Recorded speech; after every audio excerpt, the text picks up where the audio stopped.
A recent fire alarm installation revealed an unforgettable conduit run. Imagine a run of 1/2 inch ENT twisted with 14 90-degree bends. This conduit harbored 12 solid number 14 THN conductors crowned together tightly. These conductors had been pulled through the conduit without any lubricant. Each bend seemed like an obstacle. The thought of pulling additional wires through this labyrinth was daunting.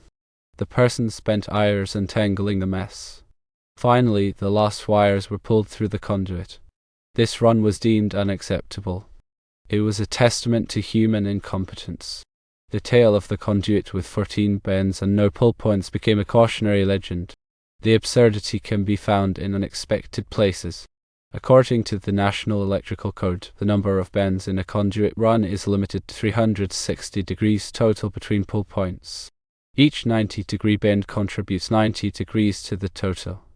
Therefore, 14 90-degree bends would result in 12 60 degrees of bend, far exceeding the code limit. This excessive number of bends significantly increases the pulling force required to install conductors and can damage the insulation. The absence of a pull point exacerbates the problem as it prevents access to the conduit for lubrication or to break the pull into smaller segments. The use of solid conductors further complicates the situation. Solid conductors are less flexible than stranded conductors and are more prone to damage when pulled through tight bends. The lack of lubricant increases friction, making the pull even more difficult and increasing the risk of insulation damage. Insulation damage can lead to short circuits and ground faults, compromising the safety of the fire alarm system. The NEC specifies requirements for conductor fill and conduit, which limits the number and size of conductors that can be installed in a given size of conduit. Overfilling a conduit can make it difficult to pull conductors and can also lead to overheating.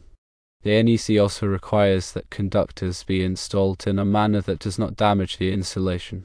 This includes using proper pulling techniques and lubricants. In this scenario, several NEC violations are likely present, including exceeding the maximum number of bends, improper conductor fill, and damage to conductor insulation. Such violations can result in an uncompliant installation that poses a safety hazard.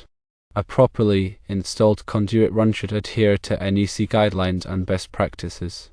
This includes using the appropriate size of conduit, limiting the number of bends, providing pull points as needed, using stranded conductors where appropriate, and using lubricant to facilitate pulling. By following these guidelines, electrical installers can ensure a safe and reliable installation. In addition to the NEC violations, the described conduit run also presents several practical problems. The difficulty of pulling conductors through the conduit can lead to wasted time and effort. The risk of damaging the insulation can result in costly repairs. The lack of access for future modifications or repairs can make it difficult to maintain the fire alarm system. The excessive number of bends can also reduce the mechanical strength of the conduit run, making it more susceptible to damage from physical impact. The absence of pull points makes it impossible to inspect the conductors for damage or to replace them if necessary. Overall, the described conduit run is a textbook example of how not to install electrical wiring. It violates numerous NEC requirements, presents several practical problems, and poses a significant safety hazard. Electrical inspectors should be vigilant in identifying and correcting such installations.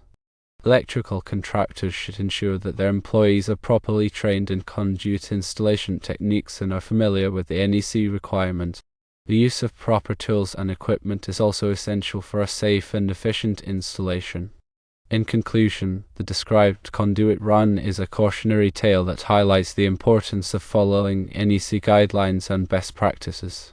By adhering to these standards, electrical installers can ensure safe, reliable, and code-compliant installation.